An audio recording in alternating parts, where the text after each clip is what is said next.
فرمائے۔ میرے عزیزوں، میں نے قرآن مقدس کی بہت ہی مشہور و معروف آیت کریمہ پڑھی ہے۔ ترجمہ ہے کہ بے شک نماز تمام بے حیائی اور بری باتوں سے روک دیتی ہے۔ اب آپ لوگ سوچ یہ رہے ہوں گے کہ آج جو پروگرام رکھا گیا ہے وہ شادی کے تعلق سے ہے، اور میں نے جو آیت کریمہ پڑھی وہ نماز کے تعلق سے ہے، کیونکہ یہ آیت کریمہ موضوع بنانے کا خاص مقصد اور وجہ یہ ہے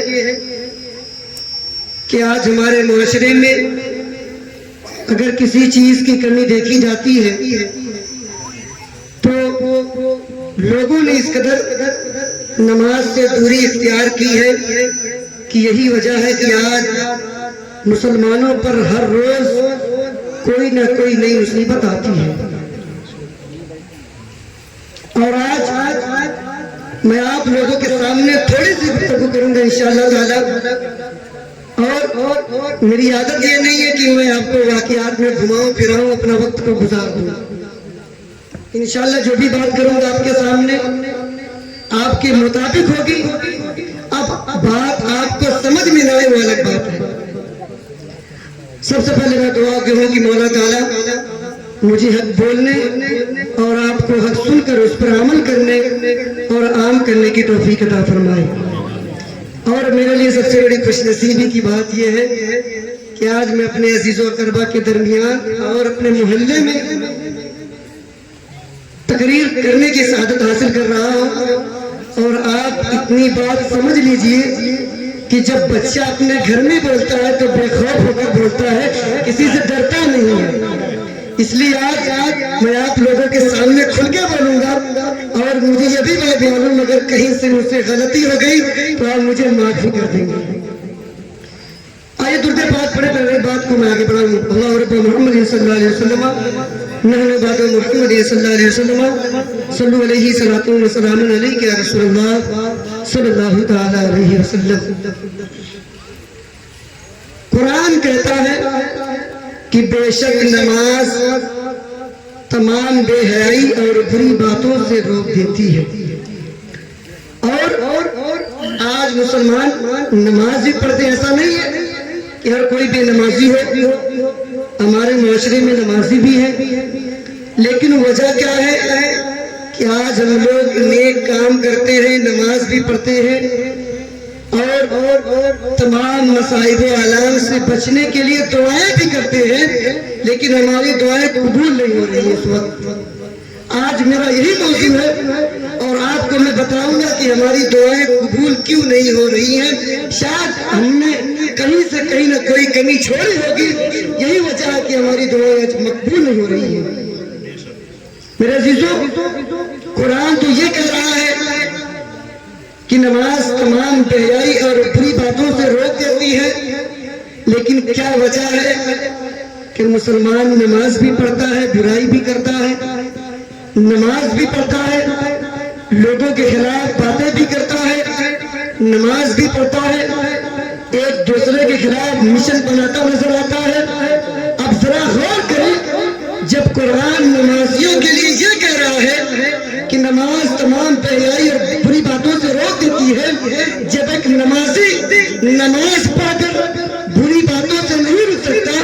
تو جو مکمل بے نمازی ہوں گے ان کا حال کیا ہوگا؟ میرے عزیزوں، اس بات پر ہمیں غور کرنا ہوگا۔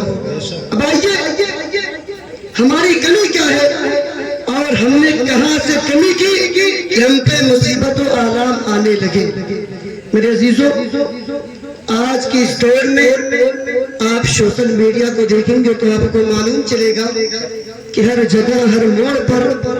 مسلمانوں کو نشانہ بنایا جا رہا ہے۔ آخر ہمارے پاس نماز جیسی عظیم عبادت ہے، قرآن جیسی عظیم کتاب ہے، اس کے باوجود کیا وجہ ہے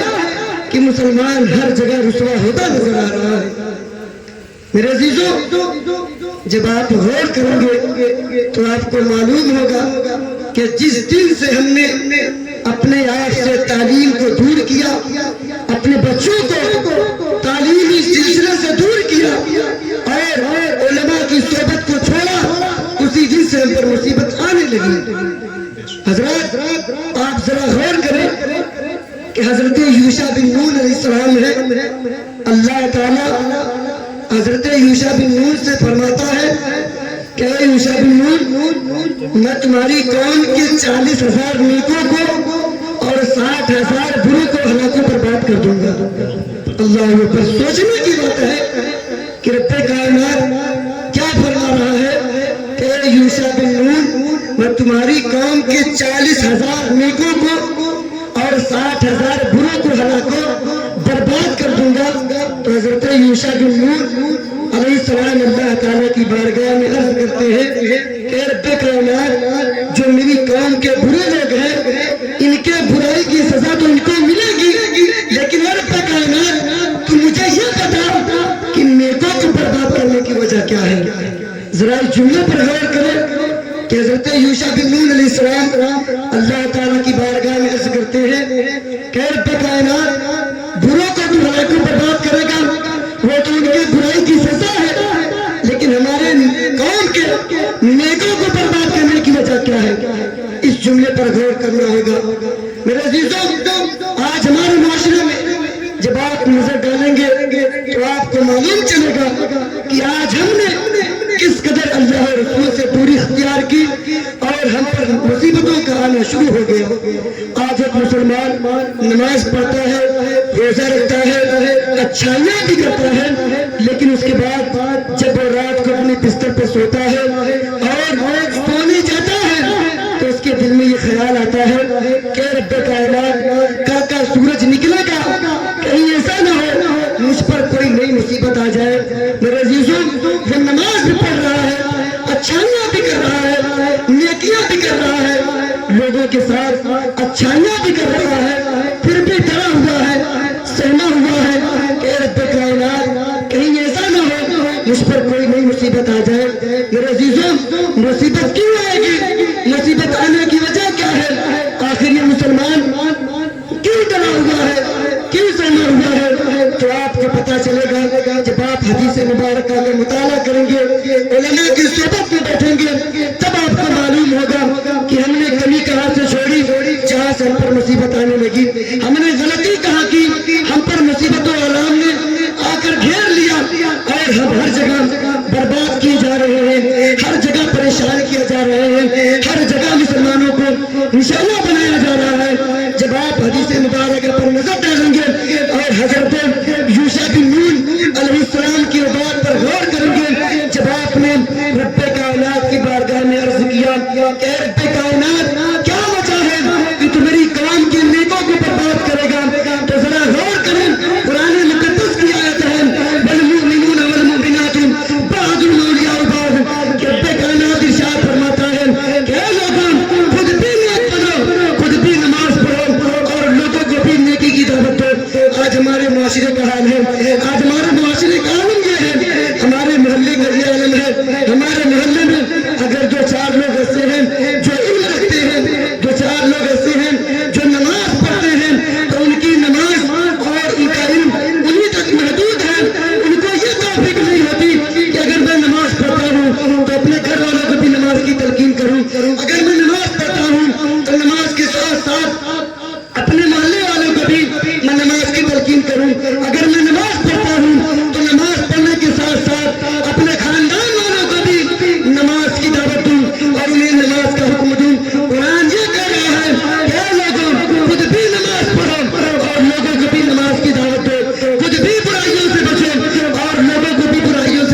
4 دن کی ہے، زندگی ختم ہو جائے گی، نہ جانے کب کس وقت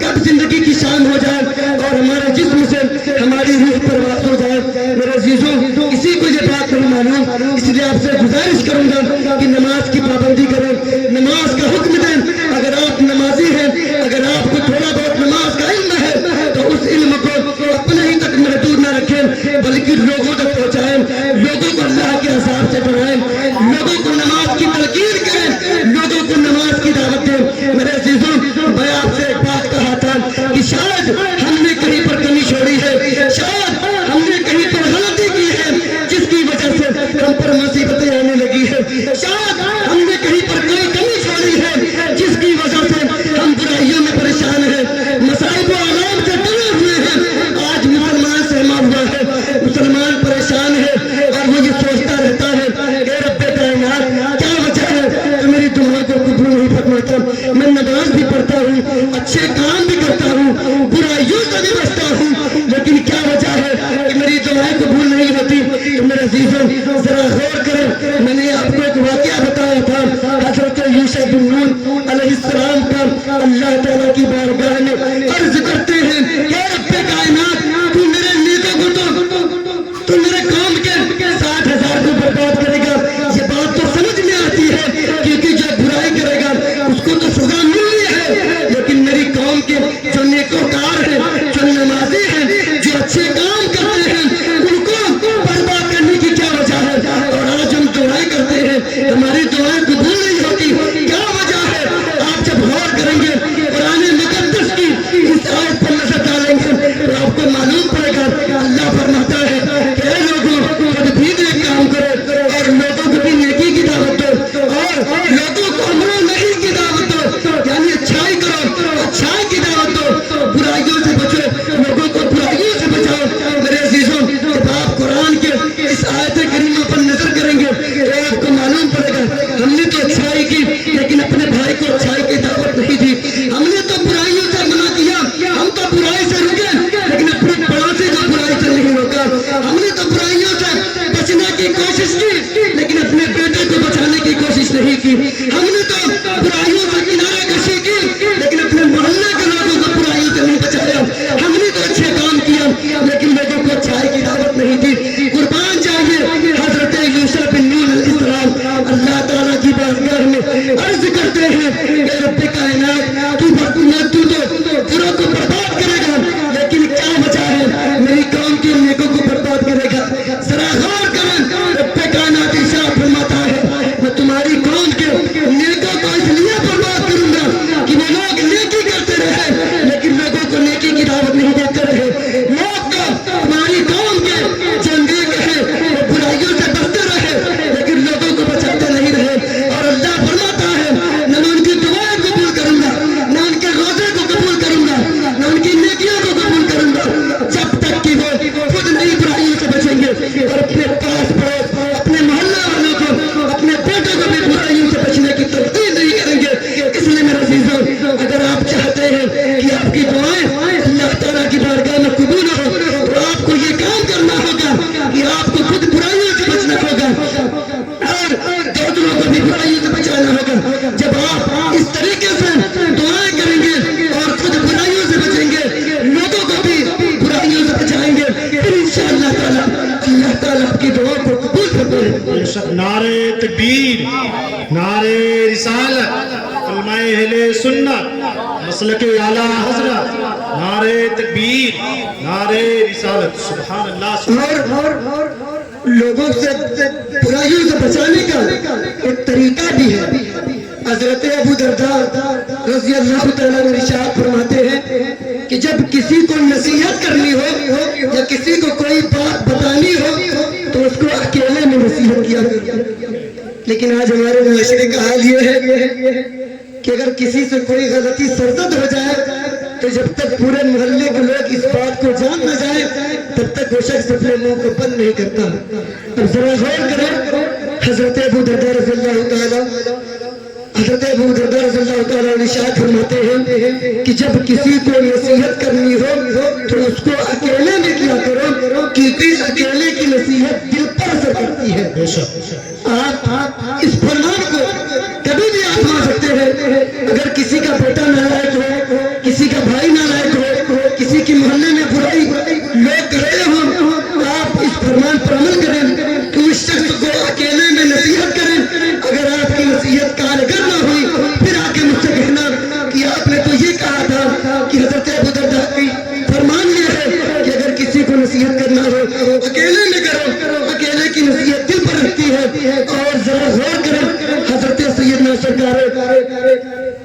غوث اعظم رضی اللہ تعالیٰ نے ارشاد فرماتے ہیں اگر کوئی شخص اکیلے میں نصیحت کرنے کے باوجود نہ مانے تو اس کو علل اعلان نصیحت کی جائے، تمام لوگوں کے سامنے اس کی اصلاح کی جائے۔ میرے عزیزوں، آج ہم نے شریعت و سنت کو چھوڑا ہے، ہم نے ان علماء کرام کو اپنا آئیڈیل بنانا چھوڑا ہے، اسی دن سے ہم پر مصیبتوں کو آنا شروع ہو گیا۔ اگر آپ چاہتے ہیں کہ آپ مصیبتوں سے بچتے رہیں، آپ مصیبتوں سے دور رہیں، تو آپ کو نماز پڑھنے کے ساتھ ساتھ اپنے گھر والوں کو بھی نماز کی تلقین کرنی ہوگی۔ آپ کو برائیوں سے بچنے کے ساتھ ساتھ اپنے گھر والوں کو بھی برائیوں سے بچانا ہوگا، اپنے محلے والوں کو بھی برائیوں سے بچانا ہوگا، اور تمام لوگوں کو نیکی کی دعوت دینی ہوگی۔ اگر آپ چاہتے ہیں کہ آپ کی دعا رب کائنات قبول فرمائے تو خود نیک بننے کے ساتھ ساتھ کوشش یہ کرو کہ ہمارا بھائی بھی نیک بن جائے، ہمارا بیٹا بھی نیک بن جائے، ہمارا معاشرے کے لوگ نیک بن جائے، ہمارے محلے میں ایک اچھا اہم پیغام جائے جس کے ذریعے آپ لوگوں کو نیکی کی دعوت دیں۔ میرے عزیزوں، میں نے آپ کے سامنے جو آیت کریمہ پڑھی تھی، ان الصلاۃ تنہی عن الفحشاء والمنکر، بے شک نماز تمام برائی اور بری باتوں سے روک دیتی ہے۔ اگر آپ چاہتے ہیں کہ آپ تمام برائیوں سے بچیں، تمام برائیوں سے رکیں، تو آپ کو یہ کام کرنا ہوگا، اپنے نیک بننے کے ساتھ ساتھ اپنے گھر والوں کو بھی نیکی کی دعوت دینی ہوگی، اپنے خود کو برائی سے بچنے کے ساتھ ساتھ اپنے گھر والوں کو برائیوں سے بچانا ہوگا۔ میرے عزیزوں، انسان کو اشرف المخلوقات کہا گیا ہے، انسان بہت ہی عظیم چیز کا نام ہے۔ اگر یہ انسان چاہے تو کیا سے کیا نہیں کر سکتا۔ بس میں آپ کے سامنے آخری بات کو پیش کر کے اپنی بات کو ختم کر دوں گا۔ میرے عزیزوں، آپ ذرا غور کریں، میں آپ کے سامنے بس اللہ کی 3 مخلوق کی مثال دوں گا اور اپنی بات کو سمیٹ دوں گا۔ میرے عزیزوں، ایک انسان ہے، ایک فرشتے ہیں، ایک جانور ہے۔ آئیے ذرا غور کریں کہ اللہ تعالیٰ نے کس قدر انسانوں کو پیدا کیا ہے، جانوروں کو پیدا کیا ہے اور فرشتوں کو پیدا کیا ہے، اور انسان کا مقام کیا ہے۔ رب کائنات ارشاد فرماتا ہے کہ بعض اوقات کبھی کبھی انسان فرشتوں سے بھی افضل ہو جاتا ہے، لیکن آپ ذرا غور کریں اور میری باتوں کو دھیان سے سنیں، تب آپ کو معلوم ہوگا کہ انسان کب فرشتوں سے افضل ہوتا ہے۔ آپ تو فرشتوں کو جانتے ہوں گے اور آپ کو معلوم بھی ہوگا کہ فرشتے معصوم عن الخطا ہیں، یعنی فرشتوں سے کوئی غلطی سرزد نہیں ہو سکتی، فرشتے معصوم ہوتے ہیں۔ اور انسان لفظ نسیان سے بنا ہے۔ نسیان ایک بیماری کا نام ہے جس کو بھولنے کی بیماری کہتے ہیں، یعنی انسان غلطی بھی کر سکتا ہے لیکن فرشتہ غلطی نہیں کر سکتا۔ اور جانوروں کی مثال لے لیں، جانوروں کے اندر عقل و شعور نہیں ہوتی، وہ بھی کچھ کر سکتا ہے۔ اللہ نے 3 مخلوق کو پیدا کیا، انسان کو پیدا کیا تو انسان کے اندر شہوت بھی رکھی، عقل و شعور بھی رکھا، اور جو وجہ ہے کہ فرشتے غلطی نہیں کر سکتے تو وجہ یہ ہے کہ اللہ نے فرشتوں کو شہوت سے دور رکھا ہے، یعنی فرشتوں کے اندر شہوت نہیں ہوتی، اس لیے وہ غلطی نہیں کر سکتے۔ اور جانور جو ہوتا ہے اس کے اندر شہوت ہوتی ہے، عقل و شعور نہیں ہوتا ہے، لیکن قربان جائیے اللہ تعالیٰ نے انسانوں کے اندر شہوت بھی رکھی ہے، عقل و شعور بھی رکھا ہے۔ اب ذرا غور کریں اللہ نے کب یہ بات کہی ہے اور ایک انسان کب فرشتوں سے افضل بن جاتا ہے۔ میرے عزیزوں،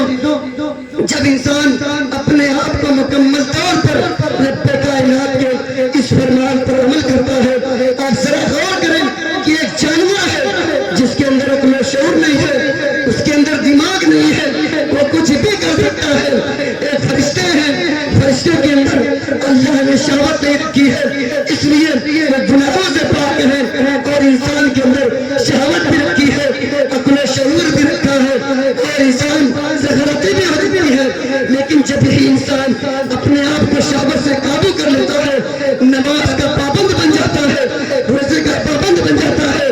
برائیوں سے بچتا ہے، تو اللہ تعالیٰ اسی انسان کو فرشتوں سے افضل بنا دیتا ہے۔ لیکن جب ہی انسان شہوت میں مبتلا رہتا ہے، اپنے عقل و شعور کا استعمال نہیں کرتا ہے، تو یہی